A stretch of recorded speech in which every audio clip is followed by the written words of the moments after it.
for downloading this episode of Cork Talk with me, Tim Atkin. A weekly conversation with some of the most famous people in the world of wine. Born into a family of Methodists, half of whom were teetotal, Sarah Abbott's wine journey began when she got a job with specialist Burgundy merchant Domaine Direct. Since 2008, she's run her own company, Swirl, specialising in advising what she calls emerging regions like Georgia, Japan and Turkey.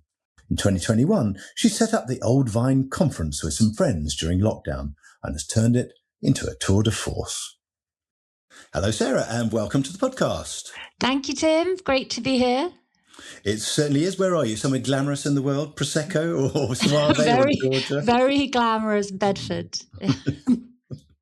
Very glamorous Bedford, yeah. I mean, you grew up there, didn't you? You grew up in Bedfordshire. I grew up in a small village in Bedfordshire, then moved around and came back here. I thought it was deadly dull when I was growing up. And then when Mr. Sarah and I were looking for a place to sort of settle down, we were living in East London, we realised that actually it's really nice here and, leafy, very convenient, nice parks, nice schools. I mean, you were brought up in a family of Methodists, weren't you? Some of whom were teetotal. Half of my family were very much Methodist teetotalers. And then the other half was this kind of really extravagant, rather dramatically kind of inclined, kind of borderline crazy. Well, and actually in some cases, officially, crazy.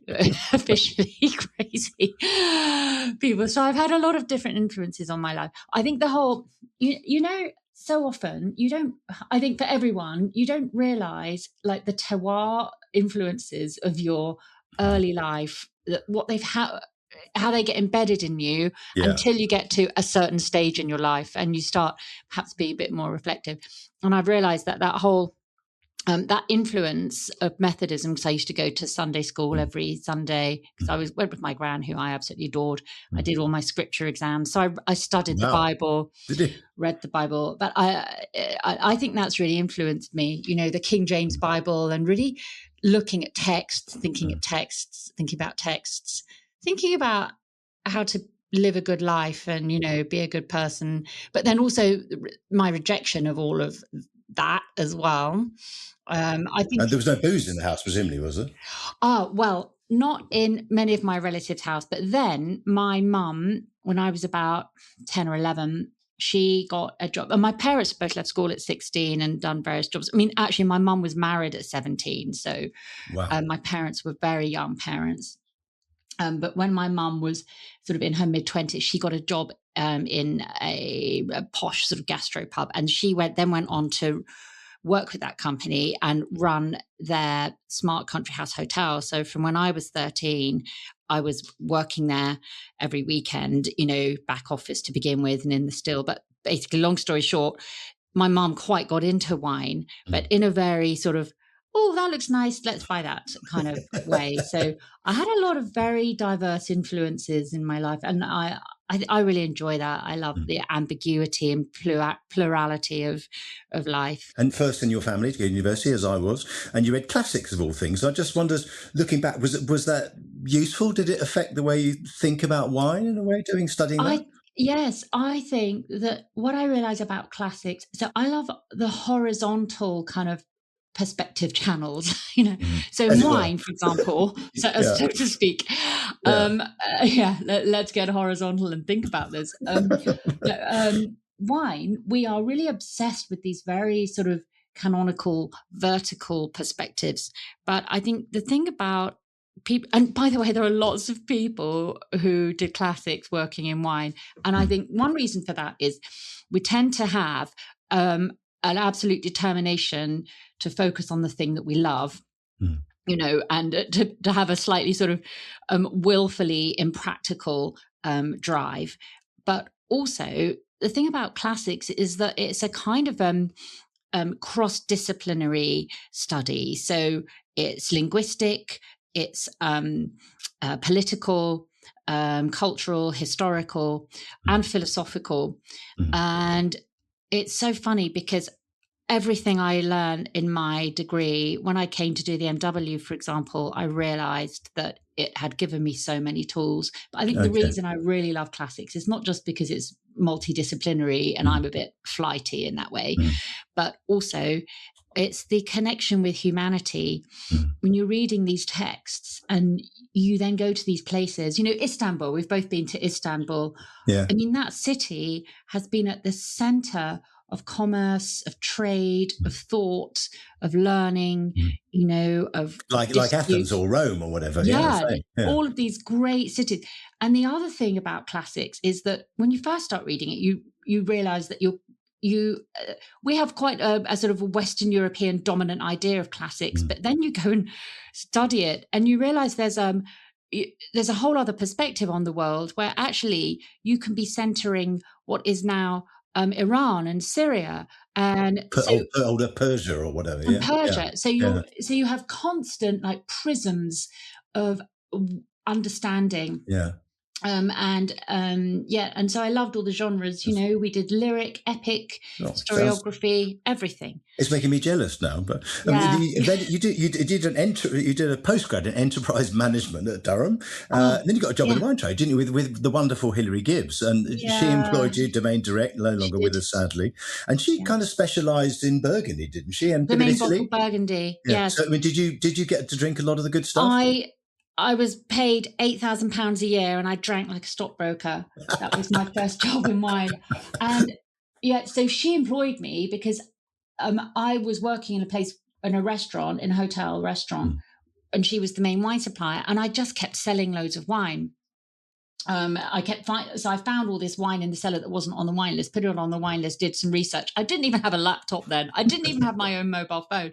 But anyway, I did this research, found all the old encyclopedias, World Atlas of Wine, etc. And I was selling so much wine and kept trying to reorder vintages that were sort of 5 years out of date. So she came down to basically say, look, who is this person who keeps trying to order, Sauzet, Pouligny, Refer, that's sort of 4 vintages back, and offered me a job. So I went to work there. And Burgundy, what a grounding, You started at the top in a way, really. Yeah, well, and also the thing about Burgundy is the kind of the almost Zen focus of the style of those wines. So if you're learning to taste, and she was extremely generous in giving access to those wines. So can you imagine, like, that was my training school.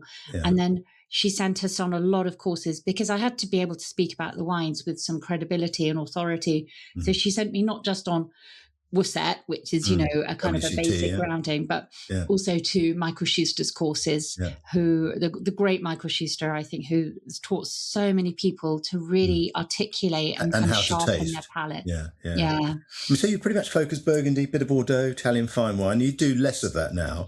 I mean, do you miss the fine wine business? I mean, you could argue that some of the things you still do are fine wine, there are Georgian fine wines. But... Yeah, I'm still quite involved with it because although the more visible part of my business is running things like the generic campaign for Georgia and kind of the weird stuff, as our friend Charles Metcalf says, I love the weird shit, and I do love the weird shit. As a marketer, it's so much fun. The thing about trying to market and manage those generic, collective communication for really canonical wines is that it's really about reputation management. They're very risk averse. They have a lot more to lose, and so they're beautiful wines. I absolutely have them. I enjoy drinking them. And I do still have that connection with them because the other part of what I do is that I manage cellar collections. I work with our mutual friend and fellow MW, Siobhan Turner. Yeah. So I still enjoy those wines. It's just, I think, for me, what do I want to do with, my qualifications and my experience? And I feel I don't necessarily want to be just feeling, like bougie and bling and the humble flex of look at my massive, DRC collection. I like feeling that within my craft, within my skill set, I'm making a difference, and that's what I feel when I work doing something different, something new in a way, introducing people to new things. Yeah, and also expanding the culture of wine and the diverse culture of wine, because we have to have a healthy, diverse ecosystem, and so many times I say, oh, wine, people worry in the trade about the fact that wine is so complex, we need to simplify. I don't think we need to simplify. In so many other areas of, consumer goods and services, product developers are constantly racking their brains trying to think of something new to talk about, of a different nuance or iteration. To make it more complex. Make it more complex, this new facet, this new perspective. Yeah. And in wine, it's a gift. It's constantly providing us with that. I totally agree. Yeah. I mean, you became a Master of Wine in 2008. I think you've been 10 years in the trade, and you did your dissertation on Barolo. It's a very smart move, I must say. What drew you to Barolo specifically? Had you been selling it and marketing it and studying it? So I was working with Michael Pali, again, our mutual friend, Il Pallegissimo, otherwise known as Italian Stallion, I believe. That's what we called him. He gave me a job, and I was selling smart Italian wine for him. And he was a very young company. Wine traders, was it? Wine traders, yeah. But you see, I loved going to Dubs, to Durham Business School. I didn't realise until I went there that I could have done a business degree. I absolutely love the creativity of business, and I love making the sale. The sale is the ultimate expression of the value that is understood in this covenant between the maker and the consumer. So I was working for him with very smart Italian wine. And I think I just like paradox in wine. I like wines that kind of stimulate your sense of curiosity. And I love the textural drama of great Italian reds. I like that expression, the textural drama. No, but I mean, Nebbiolo isn't like anything else. I mean, maybe Zinamavro a little bit, but Zinamavro is a sort of a scaled down Nebbiolo. I mean, it's great. And people sometimes compare it with Pinot, but I think they're very different. I mean, they share a colour, but that's about it, really. Yeah, I think the reason people go to Pinot is a couple of things. First of all, it's that sense of like an aromatic fifth dimension somehow, the very illusory aromas and very prismatic. But then also, I think the reason for comparing it to Pinot is, it was the Dukes of Savoy who basically developed the industry, the wine industry in Barolo. So that's really interesting. So there is actually a cultural, historical link between Burgundy, Piemonte, but of all the Italian regions, it's perhaps the closest. It's a single variety. It's not as sort of structured as in a Burgundian system, but certainly you have a long tradition of single. They speak French. I mean, I don't speak very good Italian. I can just sort of waffle in Italian, but by waving my hands. But when I used to go there, I taught French to them, and most of them understand French because they're very close to France, isn't it? Yeah. So I think that's why. When I was doing my dissertation, actually, I was pregnant by that time, there's this little legend in Piemonte that a pregnant lady should have a thimbleful of Barolo every day because it's considered to be like a bit of a blood transfusion, full of minerals and elements. So I was driving around in this tiny car, getting more and more pregnant, and having, tasting, not drinking, but tasting lots of Barolo. Yeah. When my son was born, he was absolutely enormous. Like he's 6'5.5" now. He's 19 now. The Barolo worked. Yeah, Barolo worked. So there you go. And then tell us a little bit about Swirl, because you set that up, I think the same year became an MW, 2008. Yes. And was that the financial crash, as it were? I mean, or not? So, I'd been working in sales and marketing, but I was doing a lot of time traveling on the road. And I just thought, I just want something different, and I wanted more freedom. And also, I was just ready. I really enjoy entrepreneurship. And I think we need more training and mentoring of entrepreneurship in wine. I think we should have a whole entrepreneurship part of the curriculum within the MW and within the diploma.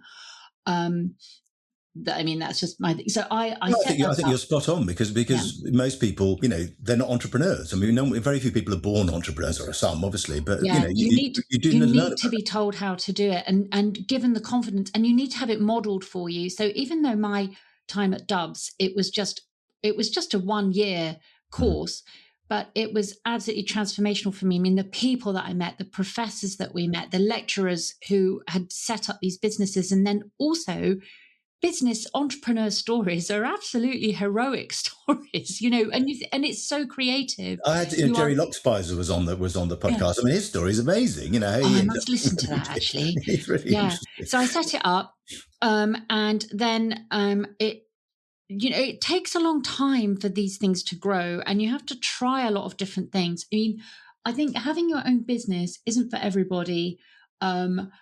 And sometimes, I am so tired and so stressed, to be honest with you. And I think, why have I done this? And then you see something succeed, you get great feedback, you get an email from a producer saying, thank you so much. We're now, in the market. We've got an importer and I love that. So you asked me in the questions you sent me, what are the kind of phrases that I would like to kind of ban or that really kind of wind me up. Well, one of them is when people in wine say, oh, that's just marketing. And they use marketing to mean that's a lie, or that's a sort of a superficial deflector. Yeah.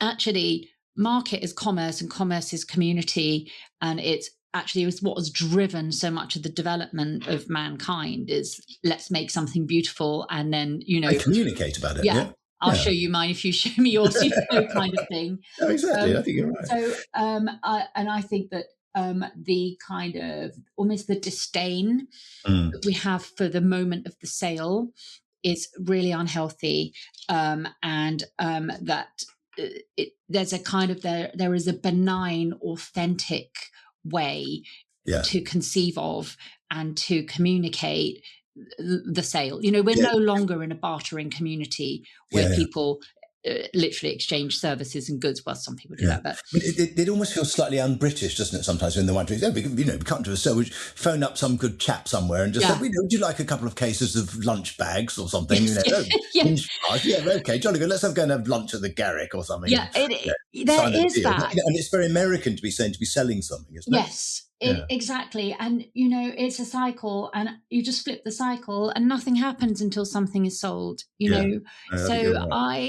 that whole thing around that, it's just marketing, that winds me up. I mean, the other one is when people talk about a wine being feminine, and I say, that's really irritating. If you think it's precise mineral, delicate, just say precise mineral delicate. Don't say feminine. No, I shall doubly underline that exactly when I first speak to the podcast.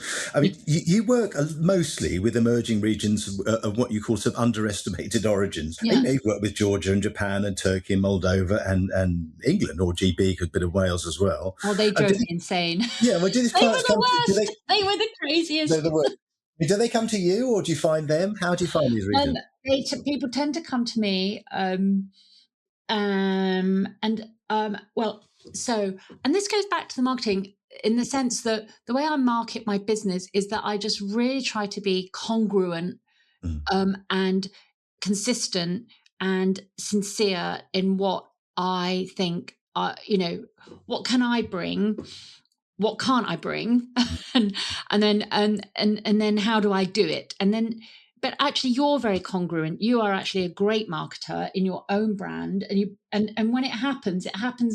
It seems almost inevitable. So you probably don't even think about it in the sense of how you've built your own brand and your values and what you do and how you, express your value in the market. But that's what I try to do in my realm, a similar thing. So I know that I love the synthesis of a new story, but also I spent a lot of time in field sales. I spent a lot of time trying to sell wine. Flogging booze, right? And not just that. Before, when I was putting myself through uni, I always had a sales job. I had a job selling double glazing. Oh no, that was really hard. And I was always in sales jobs, so that really influences how I approach these because. yeah. I mean, you can do PR. Lots of generic. When you think about generic bodies, they're basically a form of shared collective intellectual property, and that is a really extraordinary thing. When you think of another wondrous thing, is the meaning that we attach to wine, and the only thing that's more wondrous than the meaning we attach is the meaning that we create together. So you're actually selling this product, which is As a group. It's a shared intellectual property. Yeah. And that involves this constant sort of shifting, live negotiation. But as a marketer, it actually gives you a lot to work with. However, the challenge is that you have entities. Because it's the individual brands that have to go out and build the category, because the category is built in the distribution and where are you selling it? What are you selling it for? How are you promoting it as an individual? But actually, as a marketer, it gives you a lot of opportunity, but as they can't be so nimble. And really successful collective marketing really comes from entities with strong leadership and generational trust. I think that's, and I would actually love to write a book one day about how what we think of as inevitable appellations, like, for example, Prosecco Superiore, Conegliano Valdobbiadene, how that came to be, how actually things like even cooperatives, you can think of cooperatives as kind of shared intellectual. Collaborative marketing. Collective marketing. And if you start digging into it, they all start with a kind of a band of brothers, if you like, a band of brothers and sisters, like-minded, very visionary people, usually coming at it from a point of existential survival. It's actually an incredible thing. So I do enjoy that, but I did do some work with YGB, but it was too early for them. They were absolutely riven with indecision. Decisions would be made and then changed at the last minute. And you told them quite bold things, didn't you? You were sort of saying that, you should stop marking themselves as an alternative to champagne. Don't compare yourself to champagne. Yeah. And I think you said once, revel in the audacity and, the fact that we're an even more extreme climate than champagne, much younger wine culture. I mean, did they take that to heart? It sounds like they didn't. Really. No, they completely ignored me. And what about in Georgia? I mean, Georgia's probably been your biggest success, isn't it? So paradox again, I think is what draws me to Georgia. But also, you've been there. It's this incredible culture, but it's so fragile. So it's like, I think of it as a baby phoenix. It's like, oh my God, I found a phoenix. Oh, but it's a little baby bird. It could be crushed at any moment by Russia. Yeah, exactly. And, Georgia talks a lot about its heritage. I think it's very important for regions that do have this long history and heritage not to be weighed down by it. The great thing I would say about the work I do with Georgia is that the producers are mostly so ready to work. I mean, you've been there. They remind me a bit of Italians. Yeah, I've been lots. Yeah, they're very ingenious. They're very creative, very adaptable. They get very un-Soviet in a way. Do you think? Say that again. They're very un-Soviet, I think, in a way. I mean, they think of themselves as Europeans, and I think they are, rather than I don't know, what would they be? Asians, I suppose, or Caucasians, or something. Well, it's they ethnically they are unique. The Kartvelians. So many. I mean, it's incredible that culture, that language, that land still survives. And I think, the Soviet era was an absolute era of heavy oppression. They are full of this kind of, as John Steinbeck says, they have the fierce gaiety of the Burgundians. The Georgians. That book. No, A Caucasian Journal. No, I should read that. John Steinbeck would love it. You would love it, Tim, because it's illustrated with photographs by by Capa.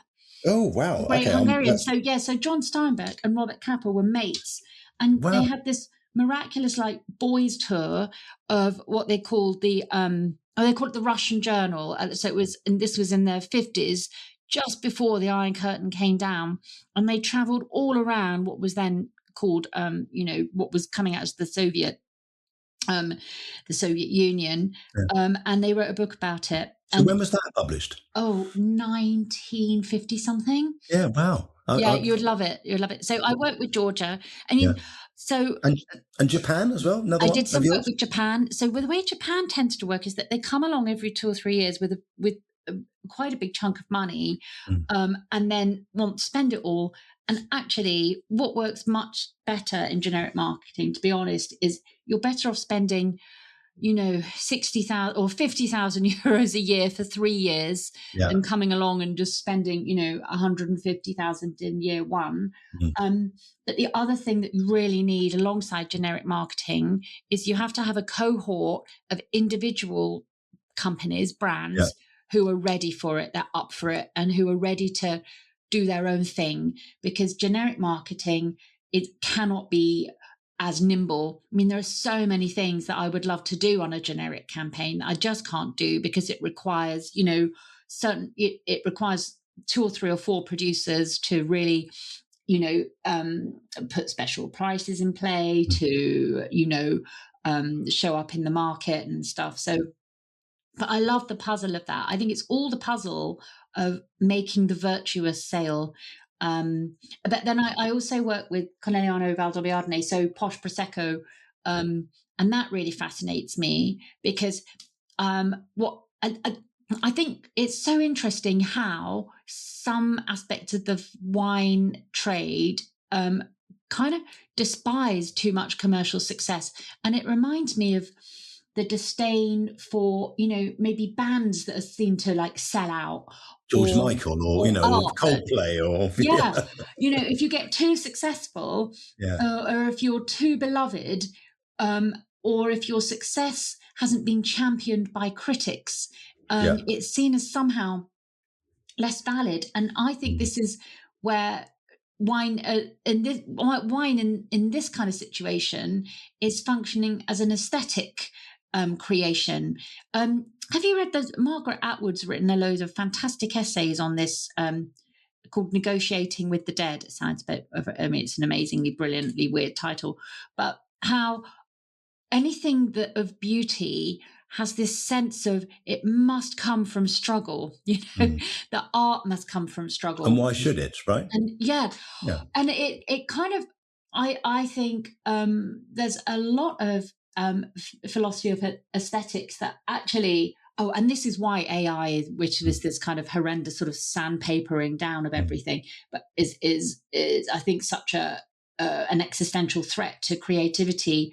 All creativity comes from a moment of friction, and a resolution of a problem, some kind of divine inspiration resolving a problem. And when you think about all the great wines of the world, they all come from environments of knife edge. You're literally making that vine, struggle just enough. And it can be hot or cold or extreme or high or low, or whatever. It's always on the edge of things that the beauty is created. I like that. Listen, let's talk about the Old Vine Conference, because you set that up in 2021. You set up Swirl during the financial crisis, and you set up the Old Vine Conference during the pandemic, right? Yes. And it's an amazing story. It's got global reach, it's got its podcast, it's got a photography competition. Thank you for shortlisting me. It's got tastings and conferences and a growing membership. I mean, how did the idea come about, and how did it evolve, really? Okay, so it came about because I was really encouraged and supported to do it by a chap called Leo Austin. And Leo is an Englishman, and actually has a background in politics. And that reminds me, I must introduce him to Abby. Anyway, and he got talking to me because he was launching a new wine brand. So he was introduced to me by our fellow MW, Neil. Alan Griffiths. Alan Griffiths. He was working with Alan, and Neil at Amphora, the design consultancy. His surname's suddenly gone out of my head. Anyway, we had this meeting, and he had this concept. They had this concept for a wine brand, And I basically spent the whole meeting talking myself out of the job, because I said, this concept that you have isn't going to work, because the category for old vine wine, it should be strong. You know, if you look at the writing that Jancis Robinson had done, if you look at the work of Rosa Kruger, which I remember you first told me about, 5 years earlier, all the potential is there. But I would say that there's something about the old vine category which perfectly encapsulates the struggle that wine has to communicate and actually realize, as the Italians and the French have this word, valorize, the true the true inherent beauty that's there, and that actually is enormously valuable to people. So he also invests in sort of philanthropic and non-profits. And he said, I think what we need is an entity that kind of brings all of this together and almost like works a bit like a supra generic. And he said, and I think you should do it. And I'm going to support you, and I'm going to put some money in to help you do it. So we started with, not a massive sort of seed fund, but still with him. And I have a lot of conviction, but not necessarily a lot of self-confidence. I have a lot of doubt about these things. Or, I think I'll have these thoughts and then think, oh, but actually, am I crazy? But he was the one who said, no, you're not crazy. And actually also we did some incredible qualitative research with a really good qualitative research who Robert Joseph put me on to. We had some, he set up some strategic briefing conversations with for example, the founder of Planet Organic. Oh, wow. On how organic came to be seen as a category. So I had all of that kind of, real business strategic mentorship, which I hadn't had before. I'd had the year at Dubs, but then that really gave me a sense of like an arc to follow. And it's worked very well. Just tell us briefly, because I think some people listening will be saying, old vines, how old is an old vine? I mean, there's no agreed definition. And in South Africa, 35 is considered old. In Spain, that would be considered, something that was planted last week almost, because you can stumble across 100-year-old vines.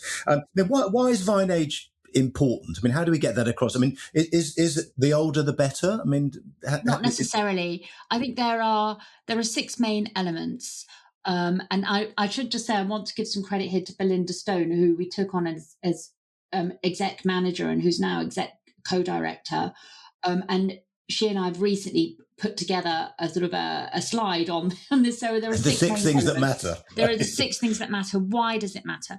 I mean, the first thing, actually, I should just say before I say why does it matter, is that an old vine in the wrong place, badly cultivated and not being made into good wine. I mean, that, of course, that doesn't trump anything, but there is no single factor in wine that trumps anything. Wine is a nexus. It's this beautiful nexus that shifts. But the 6 main things is biodiversity and intravarietal diversity. So old vines as an arc. They're often co-planted, Co-planted. If you look, for example, at the work that Clément had done in the recuperation of Tardif, and now they've got Tardif actually, which is in Gascony, Clément in Gascony, the wonderful, an absolute model of a great co-op. So Tardif fell out of planting because it was low alcohol, high acidity. Guess what? We need that now. So, but just the principle of bringing into wine all this sense of the genetic heritage that is of value. So biodiversity is resilience. Jancis Robinson has always been really strong on this, I think, and so that's the main thing. They are arcs of our resilience, because we don't yet know all the problems that we're going to need to solve. But you wouldn't go around knocking down, and I mean some people do, you wouldn't go around knocking down willy-nilly now beautiful old churches, examples of really amazing architecture or building skill. Why would you go around pretending that all this skill and diversity doesn't matter. Well, I think partly is because people think, the vineyard's unprofitable, and therefore they pull it out because the yields go down. But anyway, come back to your 6 points. So how many have we done? 2 or 3? So it's biodiversity. That's really important. Vine. What happens with vine age? Assuming it's the right vine in the right place. And Rosa Kruger is really good on this. Is that around in South Africa? But South Africa is hard yards for a vine. That is an extreme elemental terroir. But around 35 years of age, that's when you get the extensive root networks, either spreading or deep, where you really start to get an interaction with the environment, a resilience in the environment, and then you get this woody girth. So vines are like humans in that if they look hale and hearty and and pretty healthy units, they are healthy units. So there's actually a physiological reason, and also the whole idea this sort of convention that as the vines get older, the yields automatically drop. Actually, that is not necessarily true. And we've got links to our website and papers that have shown this. Old vine. What's the website called? Just to give us that. Oldvines.org. Oldvines.org, right? Have a look. It's a very good website. Yeah. That's all full credit to Belinda, who manages all of that. So, actually, old vine maintenance is really, and this is the third thing about old vines. Old vines show us the future of viticulture. They are kind of like living lessons. And if you look at the development in pruning philosophies, for example, pruners such as Simonette and Cirque, but not just them, there's currently a really vital and interesting conversation in viticulture about how do we prune, why are we getting all these wood diseases? And in fact, a lot of the philosophies and understanding of healthy viticulture have been influenced by observing that you get to healthy old vines by essentially doing softer pruning. So you're not cutting into the hard wood and causing a lot of these internal You're treating them gently, like you would an old person in a way. And but you treat them not gently like an old person. You treat them holistically when they're young. So because it's all about sap flow. And when you heavy prune, without this sort of sense of awareness that it's all about the flow of sap and life, and the vine is the liana, it has to climb. So you're kind of wanting to work with more of its natural inclinations for a healthy, happy, more resilient vine. Okay, makes sense. What are the others? How many more of the 6 have we got? Three more. Come on, 3. Otherwise we're going to run out. So number 4, they have a muse effect on the winemaker. Look, we can't pretend that wine just isn't an alcoholic delivery mechanism that exists in isolation. Otherwise, you could probably just make it in a lab. You get some water, you get some pigment, you get some tannin, bit of alcohol, some, extract some flavor compounds, bit of sugar, add your acidity. You could make it in a lab. You could make a Franken wine. But the fact is, it's the interaction between the maker and the environment. And lots of old vines have a muse effect on the winemakers. So many of our most talented winemakers are drawn by the stories of these old vines. And we shouldn't pretend that doesn't matter, just like we shouldn't pretend that the context doesn't matter to us. We're kind of almost sort of, I was going to say groomed. Groomed is the wrong word. We're framed when we know what we're coming to drink. I like that idea. Music. Okay, 5 and 6. Come on, give them to us. And then number 5 is agricultural craft and wisdom and kind of like agricultural heritage. And this is increasingly recognised in programmes at the FAO, such as GIAS, Globally Important Agricultural Heritage Systems, such as UNESCO Agricultural Heritage. The sort of generational effort and handed-on wisdom of how to farm. And by this, I mean things like, so we took a field trip for the Old Vine Conference down to EMEA. Those landscapes. Yes, I do, yeah. Epic landscapes. It looks like the surface almost of Mars or something. Rock, just huge rocks, dry farmed. How can anything grow there? But yet there, they've worked out how to farm amazing vines Especially. and olive trees. Yeah. So Okay, number 6. I got to get to 6. Come okay, on. and number 6, I've suddenly forgotten what it is. Number 6, it's the qualitative. Right. It's the kind of thing that all comes together. So At their best, yeah? At their best, it's this adaptation to environment, adaptation to place, and this kind of almost like it's a kind of transcendent effect of actually its grape composition, and the Dio Campo de Borja has just completed a 5-year study that actually analysed all of these factors, compared old vine and young vine garnacha, and they were actually able to quantify statistically significant differences in things like tannin composition and pH, phenolic and stability, pH, all the things that we would say are desirable for wine quality were higher in the older vines compared to young vines. Commonly found in old vines. They were higher at a statistically significant level. And then why does it matter that for some countries it's 35 years, some Priorat it's 70, blah, blah, blah, Lodi 50. I don't think it does matter. We have to allow this kind of net of value to kind of shift, because different terroirs, different grape varieties, different cultural practices come with are all different contexts. I think that's true. So what is 35 years in South Africa is a pretty tough going for a vine. It is old. It is old. And they look old. So,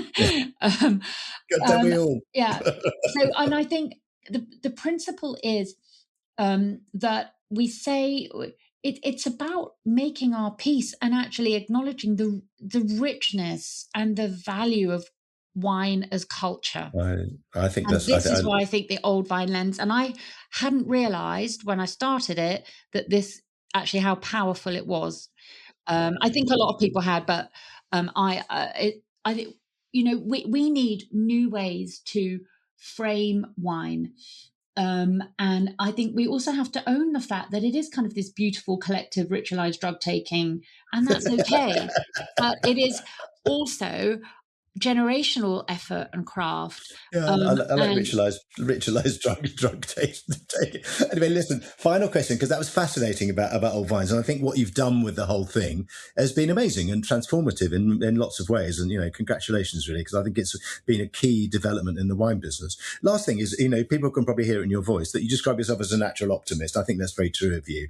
I mean, in 30 years in the wine industry, is it getting harder? I mean, do you find yourself thinking, oh God, anti-alcohol lobby, low alcohol wines, all that stuff?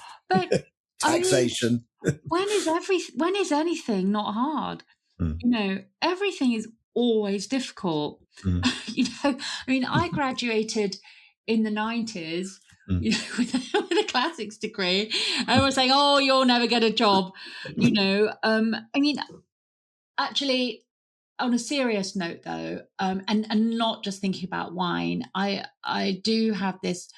I think we are at a point now where lots of the arguments that we thought were won, we have to get back in and start really being more activist about. The thing about the argument for social justice, for economic fairness, all of these self-justifying ideologies like white supremacy, male supremacy, class supremacy, the hatred of the poor, all of those kind of counter arguments coming back.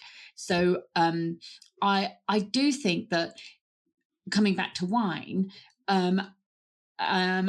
well, actually in anything, I think we have to see that we change our own odds. I do think the odds at the moment are actually very frightening. But what are you going to do? You either sort of skulk away and kind of whinge, or you think about how you can change the odds. And I think there are lots of things to be optimistic about. I think that we're looking in drinks much more strategically about our talent development funnel, for example. just as we need diversity in the vineyard, we need diversity in our industry. I see incredible ingenuity and resilience in the trade. There's this new petition just come out to petition the government to reduce VAT in hospitality to 10%. I've signed that. Tom Kerridge's thing, yeah. Signed that. Yeah. And that's a very justifiable argument. So, it is tough now. And also, you're staying optimistic, basically, is what we should say. I am staying optimistic. Yeah. And I've got a lot of young people in my life, thankfully, all my sort of nieces and nephews and my son and his mates. I tell you, they are drinking. It's just that they don't want to be patronised, and they don't want some canonical, authoritarian, orthodoxy. And wine is quite dominated by that tone of voice. And I think that we need to be much more open. And the other thing I tell you I hate about wine is the antipathy. And honestly, I think it's a kind of sexism towards the new communicators in wine. Wine is the only industry that's still talking about influencer marketing as if it's some newfangled weird thing. Peer-to-peer marketing in every other industry. It's like, guys, you realise we had this discussion 25 years ago. Exactly. So I am optimistic. Good point on which to end, with an optimistic uptick, as it were. And I think, as you're right, be optimistic, stay vigilant, and let's make sure that we get the right narratives out there. Anyway, Sarah, it's been brilliant chatting to you. Thank you for being so wonderfully and typically articulate and stimulating and fun to spend time with. I hope I'll see you very soon over a glass of old vine. I hope that, for a glass of collective ritualised drugs. Yes, I like that. Yeah, okay. See you, my friend. Bye. Bye. Sarah is such a pleasure to talk to, and I love her points about optimism and changing the odds. Next week on Cork Talk, my guest is Luca Kinnigan from Vergeleken in South Africa. Join me then. Thanks for listening to Cork Talk. If you want to read more reports, articles and tasting notes by me, go to my website, timatkin.com. You can also follow me on Twitter @TimAtkin and on Instagram @TimAtkinMW. See you next week.